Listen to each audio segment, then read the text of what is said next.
Es un gusto reunirnos hoy para presenciar la defensa del proyecto final de Federico Troya Rivarola.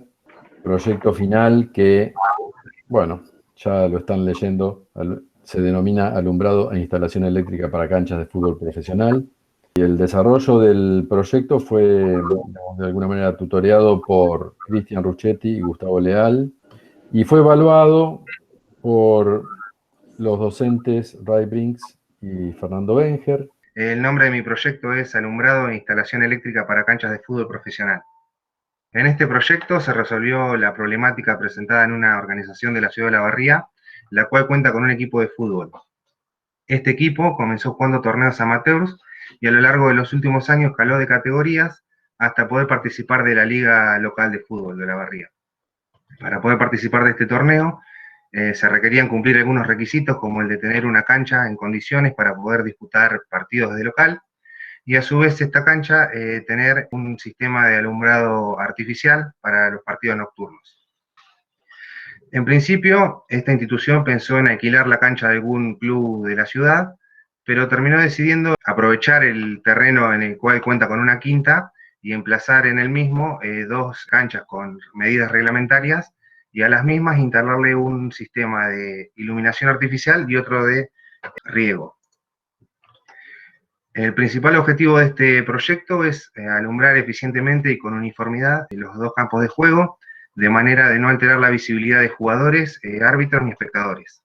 La pelota debe ser totalmente visible, independientemente de su velocidad y de su posición en el terreno de juego. En cuanto a la iluminancia pretendida para estas canchas, se consultó diferentes normas y se comunicó con los clubes de la ciudad, determinando que en promedio las canchas de la ciudad de La Barría tienen una iluminancia media de 80 lux, por lo cual para este proyecto se fijó estar por encima de este nivel promedio de luminosidad. Además, cuando comenzó mi trabajo en este proyecto, la institución ya había dispuesto las canchas sobre el terreno de la quinta, y una de estas canchas poseía ya bases para la colocación de las torres de iluminación. Estas bases estaban colocadas sin haber hecho ningún cálculo ni estudio previo, y se determinó que no estaban en una ubicación óptima para aprovechar al máximo las cualidades de un sistema de iluminación, pero por parte de la organización se comunicó la necesidad de utilizar estas bases debido a que representaban una gran inversión por parte de la organización. Es por eso que se debió adecuar y adaptar el sistema de iluminación de esta cancha a estas condiciones. La segunda cancha no poseía estas bases, por lo cual sí se pudo ubicar de manera óptima las torres y las bases para las torres de iluminación. Otros objetivos de este proyecto son dimensionar el circuito eléctrico, contemplando que se van a alimentar los reflectores del sistema de iluminación y las bombas de riego de las dos canchas. Diseñar y dimensionar las parrillas para los reflectores, dimensionar los postes y verificar si las bases instaladas en la cancha número 1 son aptas para soportar los esfuerzos a los que se someten las torres de iluminación. En cuanto a la normativa consultada para la iluminación, se utilizó la norma UNE 12193, que es una norma internacional a la cual se debe concurrir en el inicio de cualquier proyecto de iluminación de espacios deportivos. Esta norma clasifica en diferentes clases a los alumbrados, dependiendo de a la competencia a lo que están destinados y de sus cualidades. Clasifican alumbrado de clase 1 a alumbrados destinados a competencias nacionales e internacionales, en las que se acude gran número de espectadores y los espacios son grandes. Alumbrado de clase 2 para competencias intermedias como partidos regionales y locales, y un alumbrado de clase 3 para entrenamientos y actividades recreativas. Además, esta norma detalla los niveles lumínicos mínimos para cada una de estas clases, dependiendo del deporte. Para un deporte como es el fútbol, y que se va a jugar en espacios exteriores, determina que como mínimo para la clase 1 se necesitan 500 lux de iluminancia media, una uniformidad del 70% y un deslumbramiento menor a 50. Para la clase 2, 200 lux de iluminancia media, uniformidad del 60% y un deslumbramiento menor a 50. Y para la clase 3, una iluminancia media mayor a 75 lux, uniformidad del 50% y un deslumbramiento menor a 55. El deslumbramiento es un índice que se mide en todos los puntos de la cuadrícula de medición sobre el terreno de juego y que establece que si se respetan estos máximos y se están por valores por debajo de estos, se asegura el no encandilamiento de ninguna persona por efectos del alumbrado artificial. En cuanto a las luminarias, en principio esta organización tenía pensado adquirir un sistema de iluminación usado por un club de acá de Olavarría y consistía en reflectores de lámpara de descarga. Pero bueno, teniendo en cuenta los requerimientos lumínicos del cliente, se decidió por analizar y comparar esta tecnología con reflectores LED y elegir cuál se adaptaba mejor a nuestras necesidades. El criterio de comparación y de selección se basó en la vida útil, en el mantenimiento de los reflectores, consumo eléctrico, resistencia a los cambios de temperatura debido a que estos reflectores se instalan en la intemperie, encendido, reproducción del color y rendimiento en color. Teniendo en cuenta esto, resultó más conveniente instalar reflectores LED, debido a que se adecuaba mejor a nuestras necesidades, y se decidió por pedir presupuestos a diferentes proveedores. Se pidieron presupuestos para tener iluminancia media de 100 lux y de 200 lux en las canchas para poder después contrastarlos económicamente. Se pidieron a 4 proveedores y se detalló la necesidad de adecuar sus sistemas de iluminación a las condiciones de la cancha 1.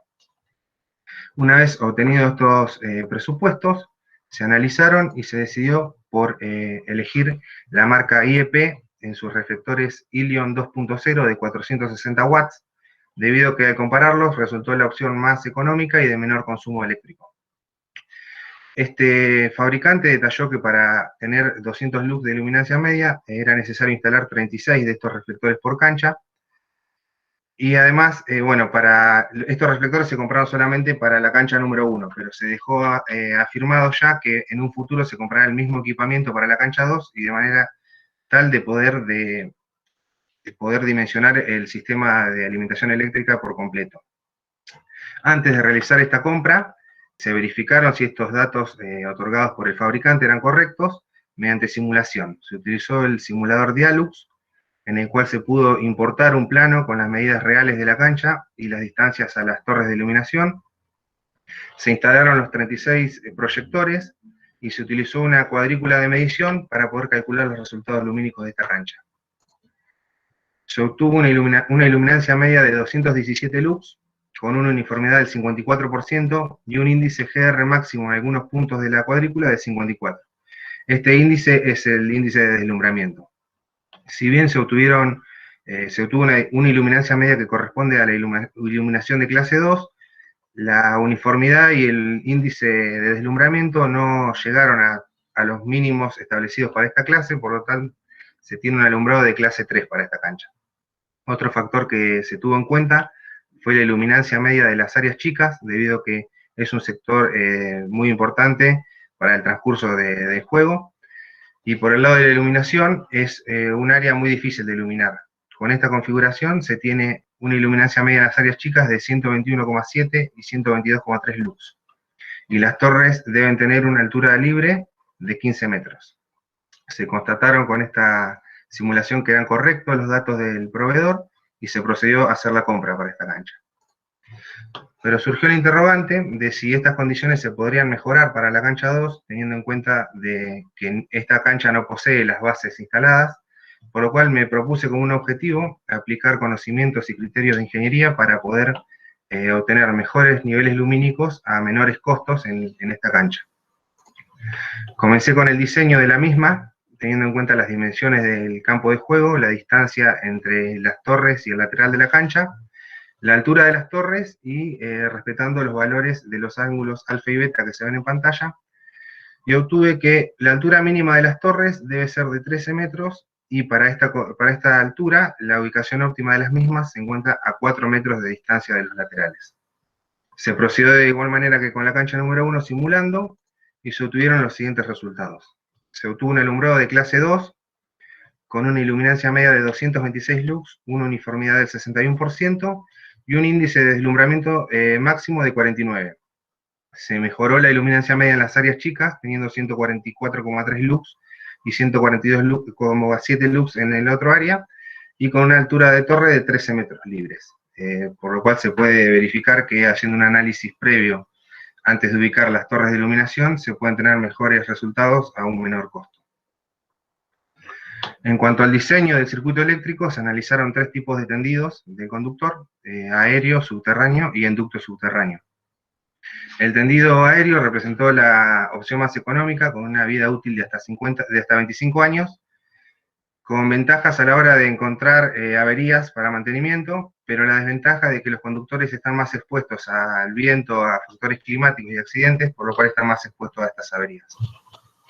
En el tendido subterráneo, el conductor no se encuentra tan expuesto a este tipo de accidentes, y la vida útil del mismo puede llegar hasta los 50 años. La única desventaja que se encontró en este tendido es encontrar las averías para mantenimiento, debido a que el conductor está totalmente enterrado. Y el tendido en ducto subterráneo tiene la misma vida útil que el tendido subterráneo, con la ventaja de poder armar redes configurables para ampliación y mantenimiento, pero representó un costo más elevado que el tendido subterráneo, que se excedían del presupuesto de la organización, por lo cual se dispuso tender el circuito eléctrico en un tendido subterráneo. Para el nivel de tensión de este sistema, la AEA pone que la profundidad de conductor debe ser a 70 centímetros del suelo, ponerlo en arena y con protección de ladrillo de protección. Para dimensionar este circuito, se comenzó tomando las medidas de las distancias entre el tablero principal a la entrada de la quinta y los tableros de las canchas, y las distancias entre los tableros de cada cancha y las cargas a alimentar. Los motores de las bombas de riego se encuentran instalados al lado del tablero de cada cancha, y se calcularon los consumos de estas cargas, y se dimensionaron los conductores por caída de tensión a lo largo de los mismos. Para el nivel de competición al que están destinadas estas canchas, no pareció lógico tener que regar e iluminar las mismas a la vez, por lo cual este diseño contempló una no simultaneidad entre el sistema de riego e iluminación, y así se pudo disminuir la sección de los conductores y por ende el costo total de este circuito eléctrico. En primera instancia se dimensionaron las secciones de los conductores teniendo en cuenta solo el sistema de iluminación, y una vez tenidas estas secciones se verificó si las mismas eran aptas para alimentar las bombas trifásicas de riego. El circuito quedó dimensionado con los siguientes conductores tetrapolares: de 4 por 185 milímetros cuadrados, 95, 70, 50 y 16 milímetros cuadrados, que se detallan en el esquema mostrado en pantalla, identificando los mismos con diferentes colores. Al dimensionar por caída de tensión, se tuvo que respetar las caídas de tensión admisibles en los conductores dispuestas por la EA, que dice que para alumbrado esta caída de tensión admisible es del 3% de la tensión nominal, y para fuerza motriz del 5%. Además, para asegurar la no simultaneidad de estos dos sistemas, se instalaron llaves conmutadoras de 3 posiciones en los tableros de las canchas para asegurar el encendido individual y de uno a la vez de cada uno de estos sistemas. Por último, para verificar estas secciones, se verificaron las mismas por la corriente de cortocircuito de este sistema, y terminando así la validación de este circuito eléctrico. Para las torres de iluminación se analizaron 2 tipos de materiales: hormigón armado centrifugado y torres metálicas. Las torres de hormigón armado centrifugado tenían la ventaja de menor mantenimiento y mayor vida útil, y a su vez representaban el 33% del valor total de las torres metálicas. Las torres metálicas tenían la desventaja también de aparición de óxido en un corto plazo, y que requerían hornos especiales debido a sus dimensiones para ser pintadas. Es por eso que se decidió utilizar torres de hormigón armado centrifugado. Para dimensionar estos postes era necesario conocer el peso a instalar en las torres de la parrilla y los reflectores. Es por eso que se procedió a simular la parrilla en el simulador SIPE, en el cual se tuvo en cuenta que estas parrillas van amuradas a la cima del poste y soportan el peso de 6 reflectores que pesan 18 kilos cada uno. Se verificó que se debe hacer en un acero UPN 50 doble y en cajón soldado, y que el peso de la misma es de 126 kilogramos, teniendo en cuenta a los 6 reflectores. Con este peso se pudo dimensionar los postes de la cancha 1 de las siguientes características: una altura de 17 metros, un peso de 2.900 kilogramos, un diámetro en la cima de 18 centímetros y un diámetro en la base de 44 centímetros. Además, estos postes cuentan con escalera con protección guardahombre para poder realizar cualquier tipo de mantenimiento ante alguna avería. Por último, se verificaron las bases que ya estaban instaladas en la cancha 1 por el método de Sulberger. La dimensión de estas bases son de 1,30 m por 1,30 m con una profundidad de 2 metros, y en las mismas el poste se empotra a una profundidad de 1,7 metros. Para realizar esta verificación era necesario conocer las características del suelo, por lo cual hubo que hacer un estudio de suelo. Este estudio de suelo representaba un alto costo para la organización, ya que se debía analizar el terreno en la ubicación de las 6 bases, debido a que en los terrenos de la ciudad se pueden cambiar las características del terreno dentro de un mismo terreno. Se excedió del presupuesto de la organización, por lo cual para estos cálculos se consideró un suelo arcilloso blando, debido a que de los suelos presentes en la ciudad de La Barría es el que presentaba características más desfavorables a la hora de hacer cálculos. Con esta consideración hecha, también se requería saber la fuerza en la cima, a la cual está expuesta la estructura del poste, parrilla y fundación, y para esto se consideró que el único esfuerzo externo al que está expuesto el poste y la parrilla es a la acción del viento sobre esta estructura, por lo cual se consultó la norma SIRSOC 102 de vientos, y se calculó la presión con la que ejerce el viento sobre esta estructura.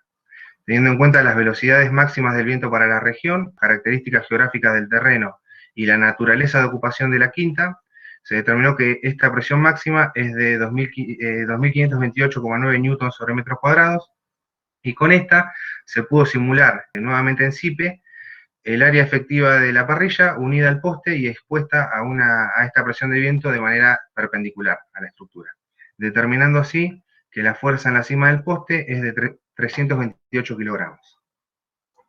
Para terminar con los cálculos, se calcularon los 3 momentos que dispone el método, que son el momento de suelo, el momento de fondo de la fundación y el momento de vuelco ejercido por la presión del viento, y se verificó que la suma entre el momento de suelo y el momento de fondo de la fundación es mayor al momento de vuelco por un factor de seguridad S, que para este caso es de 1,5, verificando así que estas bases son aptas para colocar las torres de iluminación y soportar los esfuerzos del viento. Como conclusiones de este proyecto, se tiene que, mediante cálculos y simulaciones, se logró elegir soluciones superiores a las que pensaba recurrir el cliente en algunos aspectos de este proyecto, como por ejemplo son la elección del tipo de luminarias para utilizar en las canchas. Se logró iluminar las canchas de fútbol con los niveles lumínicos pretendidos, verificando esto mediante simuladores. Se adecuó el sistema de iluminación a las bases ya instaladas en la cancha número 1. Se dimensionó y verificó el circuito de alimentación eléctrica, teniendo en cuenta que alimenta a reflectores y bombas de riego. Se dimensionaron los postes y parrilla para la iluminación, y se verificaron que las bases de la cancha número 1 son aptas para su utilización. Se concluye que, habiendo hecho un estudio previo para la ubicación de las bases en la cancha 1, se hubiesen tenido mejores niveles lumínicos y a menores costos, ya que las torres y las bases hubiesen sido de menores dimensiones. Esto también se pudo ver en la comparación que se hizo entre la cancha 1 y la cancha 2. Muchas gracias por su atención.